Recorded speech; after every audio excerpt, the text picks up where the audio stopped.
श्री गुरुचरित्र ग्रंथ अध्याय 17वा. मंदबुद्धीच्या मुलास ज्ञानप्राप्ती. या अध्यायाच्या नित्य पठनाने व श्रवणाने ज्ञान व गुरुकृपा यांचा लाभ होतो. ओम श्री गणेशाय नमः. श्री सरस्वते नमः. श्री गुरुभ्यो नमः. श्री कुलदैवताय नमः. सिद्धयोगी नामधारकाला म्हणाले, नामधारका, तू खरोखरच श्रेष्ठ गुरुभक्त आहेस. हे पाहून माझ्या मनाला विशेष आनंद होत आहे.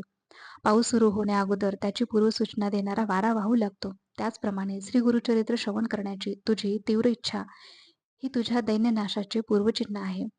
हे श्री गुरुचरित्र म्हणजे साक्षात कामधेनूच आहे.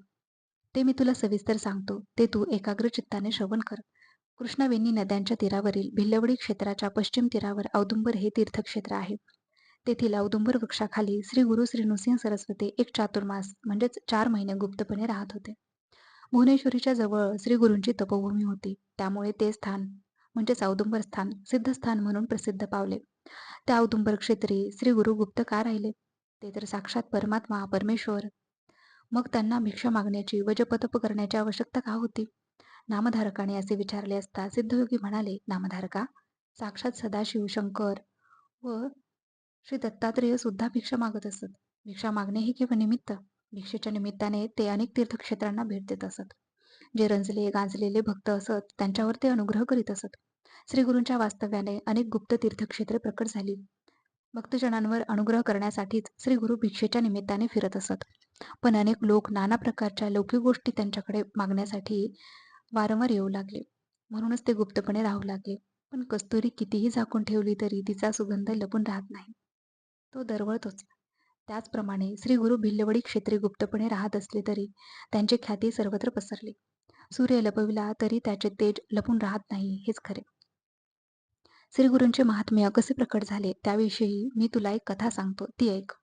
करवीर क्षेत्रात वेदशास्त्र पारंगत असा एक ऋग्वेदी ब्राह्मण राहत होता. विद्वान लोकांच्यात त्याला मोठा मान होता. त्याला एक मुलगा झाला, पण दुर्दैवाने तो उपजतच अगदी मतिमंद होता.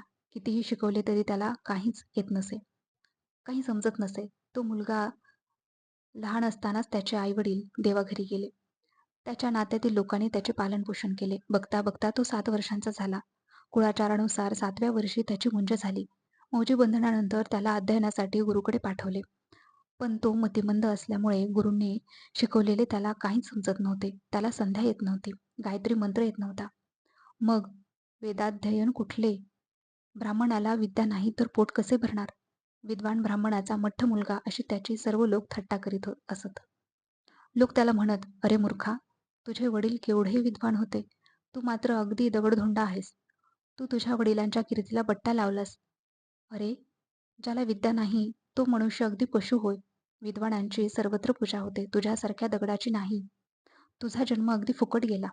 तू आणि सुकर यात काही फरकच नाही. आचारहीन अशा तुला या जन्मात कदापि सुख मिळणार नाही. मृत्यूनंतर तुला नरकातच जावे लागेल. असले लाजिरवाणे जेणे जगण्यापेक्षा तू मरत का नाहीस? लोकांनी केलेली निंदा ऐकून तो मुलगा अतिशय दुःखी झाला. तो लोकांना म्हणाला, मी गतजन्मी विद्यादान केले नाही म्हणून मला या जन्मात वेदाभ्यास जमत नाही. त्याला मी तरी काय करणार? आता तुम्हीच काहीतरी उपाय करा. त्यावर लोक हसून म्हणाले, आता तुला पुढच्या जन्मीच विद्या येईल. या जन्मी तू भीक मागून जग. लोकांनी केलेली ही निंदा ऐकून तो मुलगा अतिशय दुःखी झाला. त्याने गाव सोडले. तो रानावनातून फिरत चालला.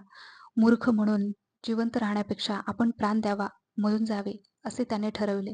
आत्महत्येचा विचार करीत फिरत फिरत कृष्णा नदीच्या काठावरील भिल्लवडी गावी आला. तेथे नदीच्या पलीकडे भुवनेश्वरी देवीचे सुंदर मंदिर होते. तेथे त्याने देवीचे दर्शन घेतले. त्याने अन्नपाण्याचा त्याग केला व देवीच्या समोर धरणे धरून बसला. देवीची आपल्यावर कृपा व्हावी यासाठी तो आक्रोश करीत देवीला आपले दुःख सांगू लागला. हे जगन्माते, सर्व जगाने माझी हेटाळणी केली, माझी उपेक्षा केली, पण तू तरी माझ्यावर कृपा कर. मला दूर लोटू नकोस. 3 दिवस लोटले तरी पण देवीची आपल्यावर कृपा होत नाही, ती प्रसन्न होत नाही. हे पाहून त्याला अतिशय दुःख झाले. तो देवीला म्हणाला, माते, आता मी काय करू? कुठे जाऊ? माझी हाक तुला का ऐकू येत नाही? माझ्यावर तुझी कृपा होत नाही म्हणून मी माझी जीभ कापून तुझ्या पायांवर वाहतो. असे म्हणून त्याने खरोखरच आपली जीभ कापली व देवीला अर्पण केली. तरी सुद्धा देवी प्रसन्न झाली नाही.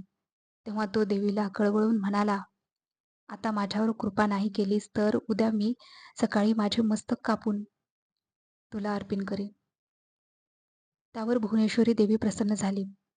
त्याच रात्री ती त्याच्या स्वप्नात आली. ती त्याला म्हणाली, बाळा, तू इतके दुःख कशाला करतोस? माझ्यावर रागू नकोस. नदीच्या पलीकडे औदुंबर वृक्षाखाली एक महातपस्वी अवतारी पुरुष आहेत. ते साक्षात श्री दत्तात्रेयांचे अवतार श्री नृसिंह सरस्वती आहेत. तू त्यांच्याकडे जा, तुझे काम होईल. सकाळी मुलगा जागा झाला. त्याला रात्री पडलेले स्वप्न आठवले. तो नदीच्या पलीकडे गेला. तेथे औदुंबर वृक्षाखाली श्री नृसिंह सरस्वती तपस्वी रूपात बसले होते. त्यांना पाहताच त्या मुलाला आनंद झाला. त्याने धावतच जाऊन त्यांचे पाय धरले. त्याला जीभ नसल्याने बोलता येत नव्हते, पण तो मनातल्या मनात श्रीगुरूंचे स्तवन करीत होता. श्रीगुरूंनी त्याचा मनोभाव ओळखला. तो प्रसन्न झाले. त्यांनी त्यांच्या मस्तकावर वरदहस्त ठेवून आशीर्वाद दिला आणि काय आश्चर्य! श्रीगुरूंचा स्पर्श होताच त्या मुलाला जीभ परत मिळाली. त्याच क्षणी त्याला वेदशास्त्र पुराणादी सर्व विद्या प्राप्त झाल्या. श्रीगुरू म्हणाले, माझी अगदी मनापासून जो भक्ती करेल त्याला सर्व विद्या, सर्व सुखे प्राप्त होतात. अशा रीतीने श्री गुरुचरित्रामृतातील मंदबुद्धीच्या मुलास ज्ञानप्राप्ती नावाचा अध्याय 17वा समाप्त. श्री गुरुदेव दत्तात्रयार्पणमस्तु. अवधूत चिंतन श्री गुरुदेव दत्त.